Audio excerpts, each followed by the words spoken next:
गुजरात, वह भूमि जहां गर्जन करते समुद्र तट पर विराजमान है देवादिदेव महादेव सोमनाथ दादा, भारत के 12 ज्योतिर्लिंगों में पहला ज्योतिर्लिंग। गुजरात ये वो धरती है जिसने देश को प्रधानमंत्री श्री नरेंद्र मोदी जैसे दृढ़ और दूरदर्शी नेता का नेतृत्व प्रदान किया।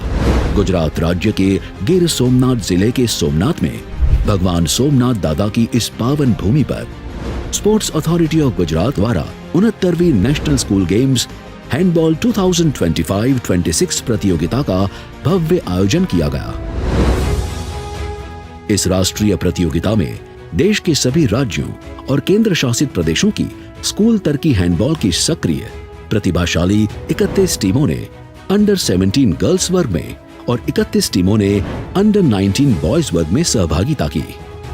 यह प्रतियोगिता 19 जनवरी 2026 को प्रारंभ होकर 31 जनवरी 2026 को संपन्न हुई। सुचारू आयोजन के लिए पहले 5 दिन अंडर 17 गर्ल्स की और अंतिम 5 दिन अंडर 19 बॉयज की प्रतियोगिता आयोजित की गई। आप सभी खिलाड़ियों को मैं एक मंत्र और देना चाहता हूं। अगर आपको कंपटीशन जीतना है तो आपको कमिटमेंट और कंटिन्यूटी को जीना सीखना होगा। खेलों में हार जीत को कभी भी हमें आखिरी नहीं मानना चाहिए। ये स्पोर्ट्स स्पिरिट आपके जीवन का हिस्सा होना चाहिए। तभी भारत जैसे युवा और भारत जैसा युवा देश उसके सपनों को आप नेतृत्व देंगे। 19 जनवरी को श्री राजेश चुडासमा, माननीय संसद सदस्य गिर सोमनाथ के द्वारा प्रतियोगिता का विधिवत उद्घाटन किया गया। इस अवसर पर सभी टीमों ने परेड के माध्यम से अपना गौरवपूर्ण परिचय प्रस्तुत किया। इस टूर्नामेंट में भाग लेने वाले प्रत्येक खिलाड़ी, कोच, मैनेजर स्टेशन पर उतरने से लेके वापस जाने तक उसको किसी भी प्रकार की असुविधा ना हो, उसको पौष्टिक खाना मिले, अच्छा निवास मिले, अच्छा ग्राउंड मिले, मेडिकल, ट्रांसपोर्टेशन, हर चीज उसको अच्छी मिले, कोई भी तकलीफ ना हो, उसके लिए पिछले 3 महीने से टीम एसएजी और जिला प्रशासन की टीम माइक्रो प्लानिंग करके काम कर रही है। सोमनाथ में नेशनल हैंडबॉल टूर्नामेंट के मानकों के अनुरूप 3 अलग अलग मैदान तैयार किए गए थे। प्रतिदिन सुबह 8:30 बजे पहला सत्र और शाम 4:30 बजे दूसरा सत्र प्रारंभ होता था। टॉप मोस्ट फैसिलिटीज एक स्पोर्ट्समैन को चाहिए, वो होती है ग्राउंड्स। वो A++ की कंडीशन में ग्राउंड्स तैयार किए हैं, बहुत ही बढ़िया। इसके अलावा बच्चों को जो अकोमोडेट किया गया है होटल में, वो भी बहुत ही अच्छा है। पहले 5 दिनों में आयोजित अंडर 17 गर्ल्स के मुकाबले बेहद रोमांचक रहे।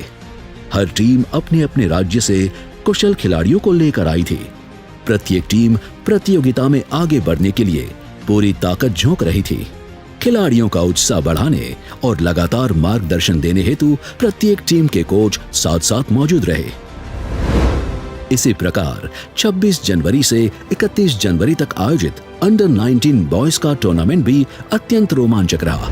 यहाँ भाग लेने वाली प्रत्येक टीम एक दूसरे से श्रेष्ठ प्रतीत हो रही थी, परंतु हर टूर्नामेंट में जीत और हार निश्चित होती है, जिससे किसी टीम की क्षमता पर संदेह नहीं किया जा सकता। सभी युवाओं ने अपनी क्षमता के अनुसार खेल भावना के साथ पूरे टूर्नामेंट में खेला।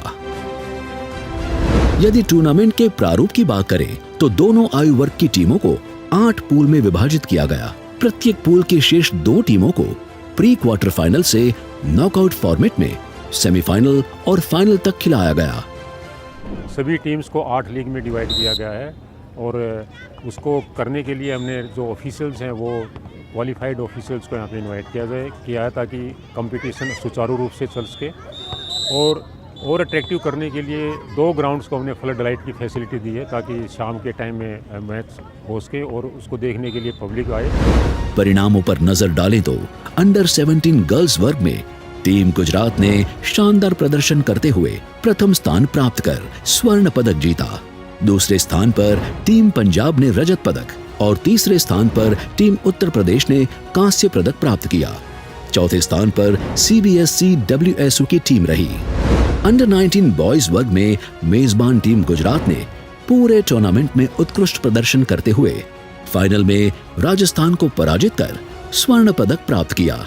टीम राजस्थान उपविजेता रही और रजत पदक जीता, जबकि टीम दिल्ली ने तीसरा स्थान प्राप्त कर कांस्य पदक हासिल किया। चौथे स्थान पर हरियाणा की टीम रही। सभी टीमों के खिलाड़ी अपनी इस चमकदार सफलता से अत्यंत प्रसन्न हुए और प्राप्त अनमोल ट्रॉफी के साथ विशेष रूप से उत्सव मनाया।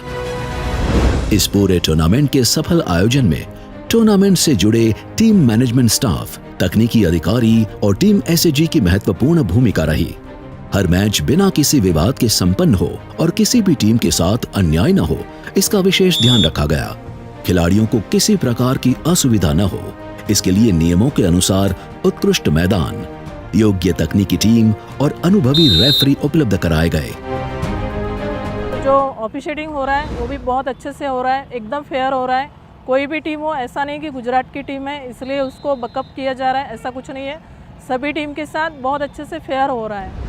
खेल के दौरान यदि कोई खिलाड़ी घायल हो जाए तो मैदान पर ही डॉक्टरों और फिजियोथेरेपिस्ट की टीम चिकित्सीय सुविधाओं के साथ लगातार कार्यरत रही। स्पोर्ट्स अथॉरिटी ऑफ गुजरात द्वारा टूर्नामेंट में भाग लेने आए प्रत्येक राज्य के खिलाड़ियों तथा उनके कोच और मैनेजर्स के लिए अच्छे होटलों में उत्कृष्ट आवास व्यवस्था की गई। होटल से मैदान, भोजन स्थल एवं अन्य स्थानों तक परिवहन की भी उत्कृष्ट व्यवस्था की गई, जिससे सभी अत्यंत संतुष्ट रहे। महिला खिलाड़ियों की विशेष सुरक्षा के लिए उनके ठहरने वाले होटलों में गुजरात पुलिस द्वारा निरंतर निगरानी रखी गई। एक अन्य महत्वपूर्ण विषय था भोजन। स्पोर्ट्स अथॉरिटी ऑफ गुजरात की टीम ने प्रत्येक राज्य के अनुकूल भोजन मेन्यू तैयार किया। स्पोर्ट्स अथॉरिटी ऑफ गुजरात द्वारा की गई व्यवस्थाओं की SGFI के प्रतिनिधियों ने भी खुले दिल से प्रशंसा की।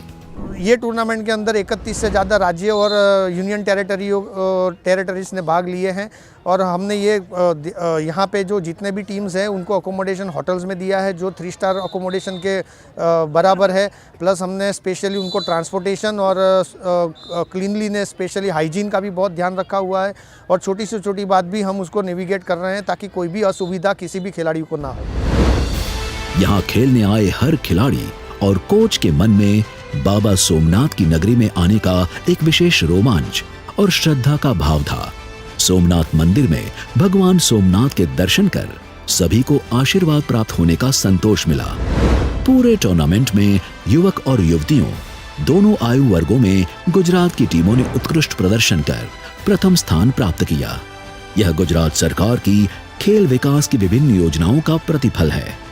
अन्य राज्यों से आए कोचेस ने भी स्वीकार किया कि गुजरात खेल के क्षेत्र में भी देश के अग्रणी राज्यों की ओर तेजी से बढ़ रहा है। गुजरात में आयोजित ये राष्ट्रीय खेल का अनुभव आप सभी के लिए कभी न भूल पाने वाले अनुभवों में से एक होगा। श्री नरेंद्र भाई के नेतृत्व में ही गुजरात एक पॉलिसी ड्रिवन स्टेट बना है। गुजरात की अपनी स्पोर्ट्स पॉलिसी आदरणीय प्रधानमंत्री जी के कर कमलों से ही लॉन्च हुई है। हमने इस नीति में ऐसे प्रोविजन रखे हैं जो हमारे पारंपरिक खेलों से लेकर खेल के क्षेत्र में नई टेक्नोलॉजी के उपयोग को प्रोत्साहित करते हैं। देश के विभिन्न राज्यों से आए उत्कृष्ट खिलाड़ियों ने हर मैच को अत्यंत रोमांचक बना दिया। कौन सी टीम आगे बढ़ेगी और कौन बाहर होगी, यह तय करना कठिन था। इस प्रकार SGFI प्रेरित और SAG द्वारा आयोजित 69वीं नेशनल स्कूल गेम्स हैंडबॉल 2025-26 का 31 जनवरी को तालाला क्षेत्र के विधायक महोदय एवं अन्य गणमान्य व्यक्तियों की उपस्थिति में मेडल और ट्रॉफी वितरण के साथ इस आयोजन का भव्य समापन हुआ। सभी प्रकार के सहयोग के कारण आज गुजरात का खेल विभाग देश भर के अनेक फेडरेशनों के साथ मिलके नेशनल लेवल की टूर्नामेंट में गुजरात को एक बहुत ही बड़ा प्लेटफॉर्म देने में सफलता प्राप्त की है। गुजरात सरकार की स्पोर्ट्स अथॉरिटी ऑफ गुजरात ने गुजरात की संस्कृति के अनुरूप आतिथ्य भाव के साथ इस टूर्नामेंट का उत्कृष्ट आयोजन कर पूरे देश के समक्ष एक उत्कृष्ट उदाहरण प्रस्तुत किया।